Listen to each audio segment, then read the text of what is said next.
Dulu saya di Sarang itu pernah rois takrib, rois Fathul Mu'in. Tapi yang menjadi saya tambah alim itu gara-gara gejolokan bapak begini. Hak dhisik ana wong imami saking semangate ngapalno hal ataka haditsul ghasyiyah. Jumat-Jumat itu. Karena dia ingin keren ya pakai surat panjang gitu.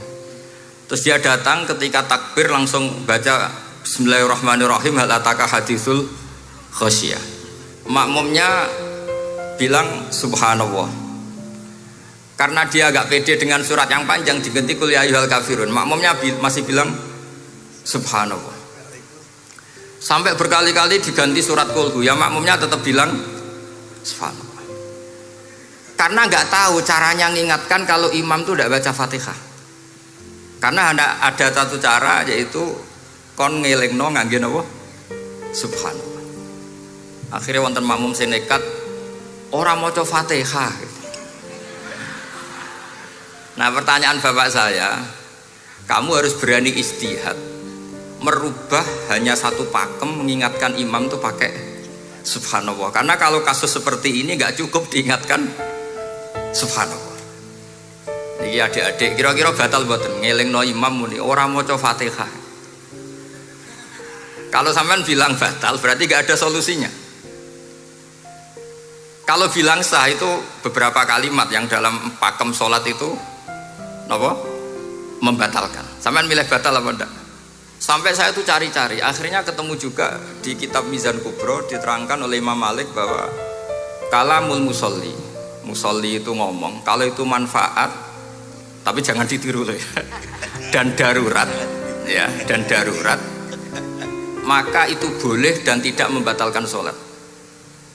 Misalnya imam sholat kemudian di bawahnya ada bom atau ada ular kobra. Kalau nggak ada cara ya mau tidak mau harus diingatkan pakai kalimat. Karena kalau subhanallah tok nanti gonta-ganti surat saja. Tahu-tahu mati dipatok ular apa?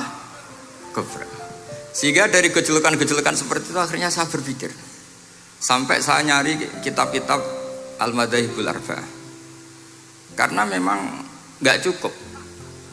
Terus pertanyaan kedua kata bapak saya, tentang tradisi misalnya orang-orang kampung kalau bikin batu bata itu dari tanah, kemudian kadang makjunun bisirjin, kadang dicampur dengan apa? Sirjin. Enggak usah diterjemah ini sambil latihan bahasa Arab katanya.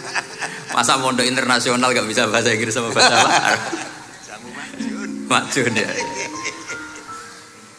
Ternyata mazhab Syafi'i hanya membolehkan atau nganggap alat tohara itu dua, al-ma' wa turab. Tapi ternyata dalam mazhab Hanafi termasuk alatut tathhir atau alatut tohar itu an-nar, yaitu api. Alasan Abu Hanifah, orang mukmin yang banyak dosanya itu untuk masuk surga itu disucikan dulu di neraka. Artinya an-nar itu al-mutahhirah. Nar itu gunanya mensucikan. Sehingga batu bata karena sudah mengalami proses dibakar, maka berarti suci meskipun ma'junun bisirjin. Ya tapi jangan pakai tayamum, pakai apa?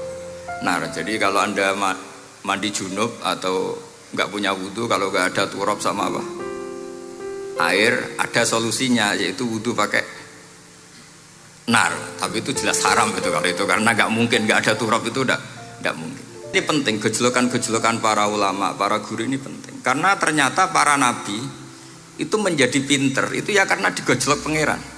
Saya punya sekian contoh di kitab-kitab para wali.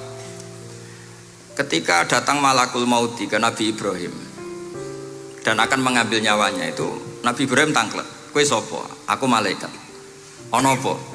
Ditugasno pangeran mencabut nyawa Anda. Terus kata Nabi Ibrahim, apa kamu tahu saya ini siapa? Ya tahu, Anda Khalilur Rahman, kamu kekasih Allah. Terus kata Nabi Ibrahim, hal ra'aita habiban yumitu habibah. Masa ada kekasih membunuh yang dikasih? Pasti Anda salah. Ya karena malaikat nggak pernah ngaji di sini, di progresif ini. Dia tidak bisa jawab. Akhirnya malaikatnya matur malih teng pangeran. Ya Allah, kata Nabi Ibrahim logikanya begini, wahal ra'aita habiban yumitu habibah. Mosok kekasih kok dipateni kekasih. Terus kata Allah gini, ya sudah bilang gini sama Nabi Ibrahim, sama Ibrahim, wahal ra'aita habiban yakrahu ayyalqa habibah. Mosok kekasih kok ora siap ketemu sing dikasih. Akhirnya Israel datang lagi. Balik mana? Gini logikanya dibalik sekarang begini gitu. Wahal ra'aita habiban yakrahu ayyalqa habibah. Terus Ibrahim bilang oke ya, nggak masalah, sudah. Artinya apa? Kita ini diajari satu logika.